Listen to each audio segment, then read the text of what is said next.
Today's world is chaotic, and you might be looking for more peace like myself.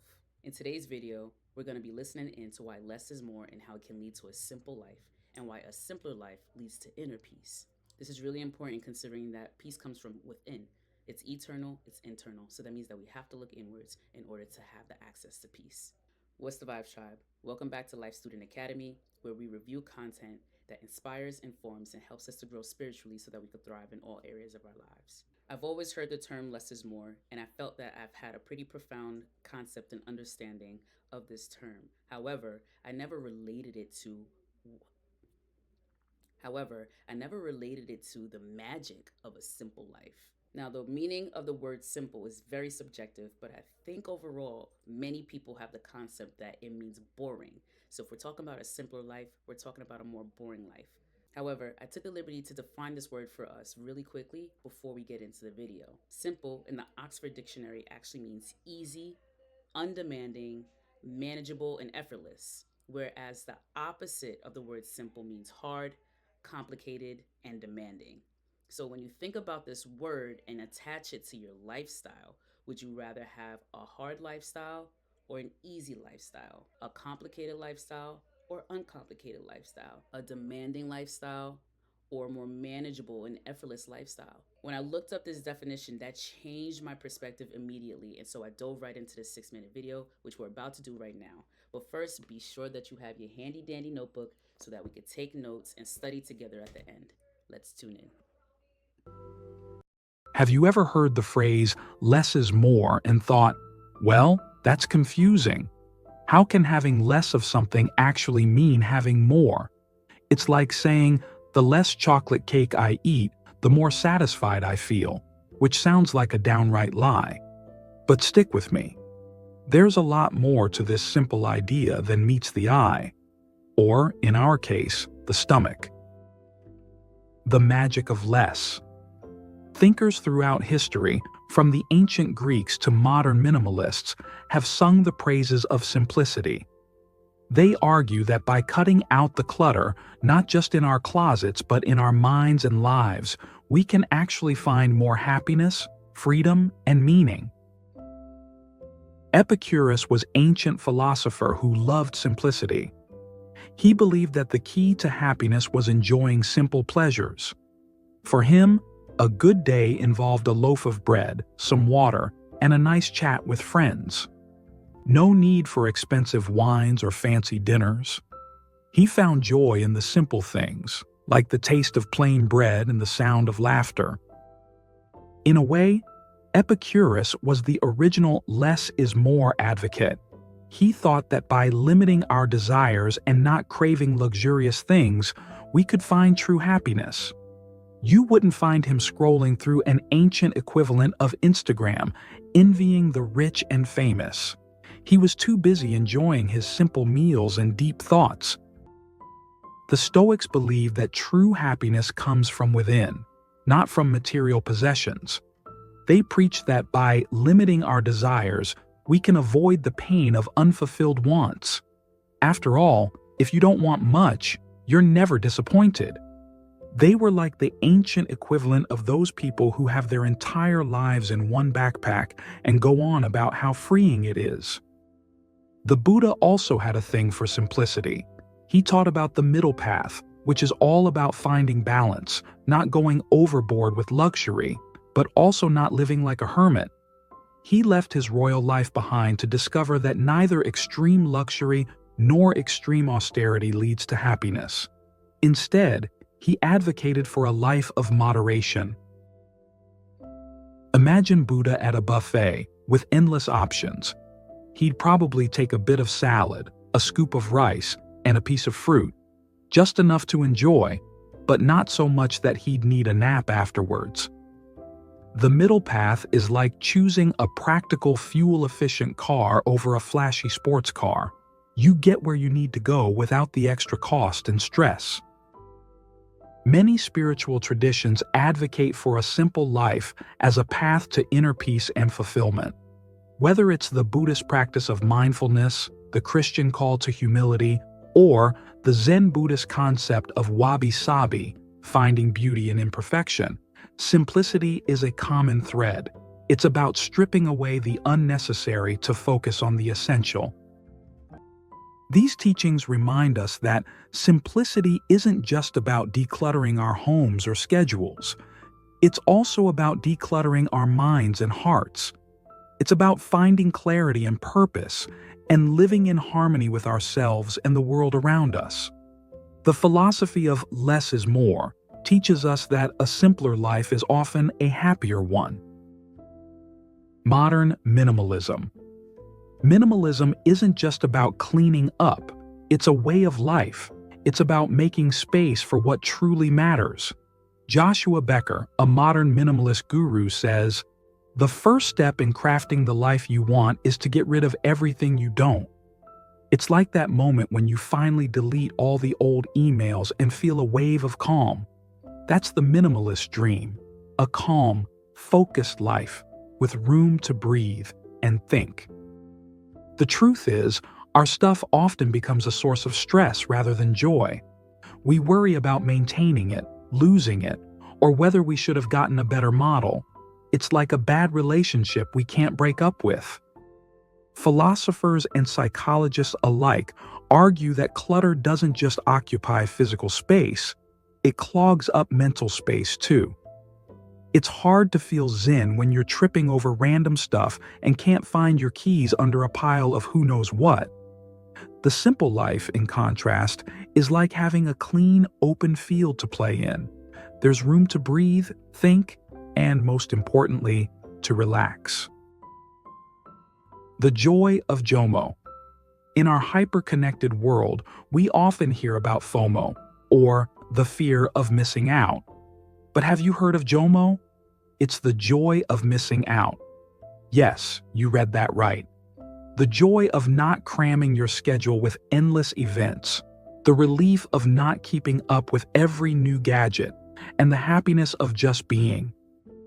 So, let's take a cue from the great philosophers, both ancient and modern, and try to live a little lighter. After all, life's too short to be buried under stuff, obligations, and unnecessary stress.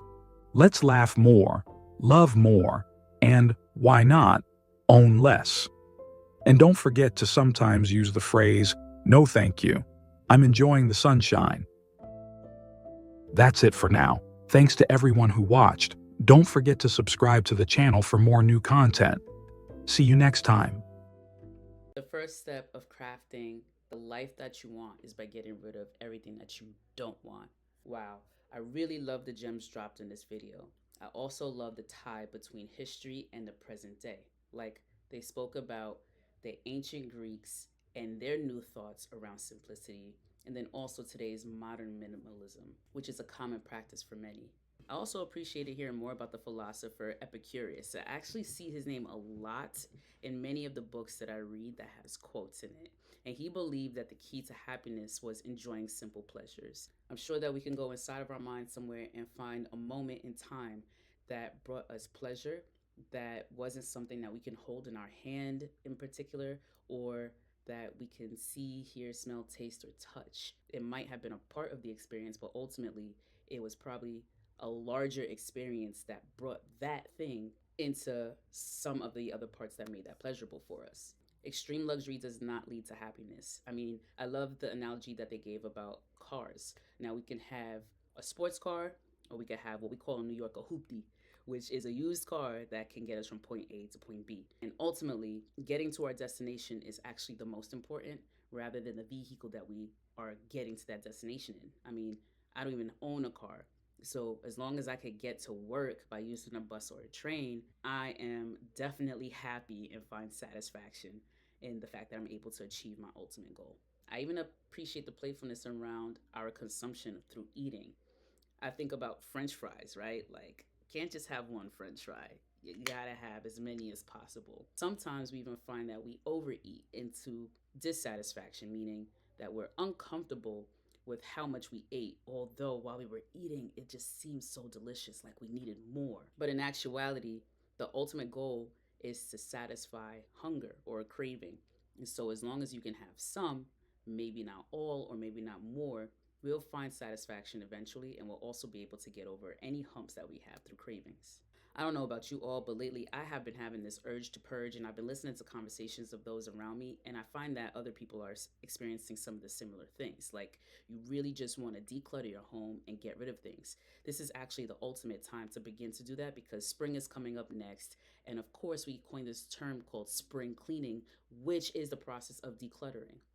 Now, something mentioned in this video is that we don't only want to focus on decluttering the physical things like out of our closets or out of our cabinets, but I do think that the tie is important to what happens mentally when we declutter physically. We ultimately have less to worry about, less to manage or maintain, less to protect or prevent from being missing or misplaced. And we can think about it like, I love the feeling and the simple pleasure of knowing where my keys and my Metro card is when I need them. The last thing I want to do is have to search all around for them because they're stuck underneath stuff or misplaced because I just have so many places to put it that it can become misplaced. The practice of meditation also helps to declutter thoughts. Thoughts that continue to resurface in our minds also needs to be cleared for space of the things that we do want to live there. We have to cultivate the mindset that we want to have by placing more positive thoughts or even more helpful thoughts into this space. But first, we got to make way for it. So that means that we have to declutter our minds in order to have and cultivate the space that we want to have in our minds. Ultimately, this video led me to think about what some of my simple pleasures are, and I'm challenging you to do the same. But I'm going to offer what some of mine are as I wrote them down. Like, some of my simple pleasures is the sound of laughter, spending time with family and friends, having deep conversations, playing with Mamba when I can, the smell of laundry detergent and fabric softener, and walking past a few flowers like a sweet iris that fills the air outside and gives me a sense of peace and calm. Feeling rose petals. Or my niece has like this squishy cheese thing that I brought her for Christmas. Oh, and it feels so good. It's so therapeutic. What a simple pleasure and brings so much joy. Please drop it down in the comments. What are some of your simple pleasures? I want to hear. And speaking of joy, one of the things that I absolutely loved in this video is probably my favorite part because I've never heard of this before now is JOMO.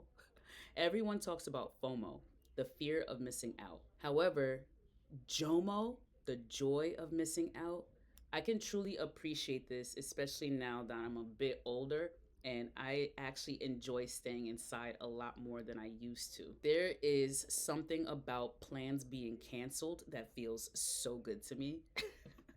Please drop it down in the comments if you've experienced this as well. Obviously, that would take a hint of already having not wanting to go to really experience the full joy of canceled plans. Like, I'm not talking about our birthdays or something that we were really excited for and then it gets rained out or canceled for some reason. I'm talking about the simple pleasures of unplugging from social media and not having to see all of the bad news that's happening around the world for a moment, or not being overwhelmed with someone else's lifestyle, supposedly, and then underwhelmed with ours because we're not living that lifestyle. Or quite frankly, we plan for things to go a certain way and they don't, but then we later find out why because hindsight is actually 2020. We have to wait for the experience to complete itself in order for us to figure out why it actually happened, and that in itself can bring us joy. Ultimately, we learned today that extreme luxury does not bring us happiness. Happiness is internal as well. Joy lives there, and so does peace. And we want to keep life more simple. We want to practice less is more so that we have more access to joy, peace, and pleasure because it's not cluttered and blocked by all of the other things that's happening in here and ultimately out here. Also, knowledge is power, but knowledge is powerful when in action. Let me know down in the comments what you're gonna do to make your life more simple. I actually have a plan this weekend to declutter and get rid of some things. That way I can get rid of it in my mind and not have to focus on it. I'm also gonna declutter some of my storage space. Thank you, Mac, for reminding me that I need to do that. And I'd love to hear what you're going to do to assimilate these practices and these gems for yourself. And with that, my friends, please be sure to leave your gems, what you picked up from this video, inside of the comment box below or anything else. I look forward to responding to those comments. I look forward to reviewing and studying more content like this with you all. Subscribe and hit that notification bell so that you know when I drop my next video. And I'll see you next time. Peace.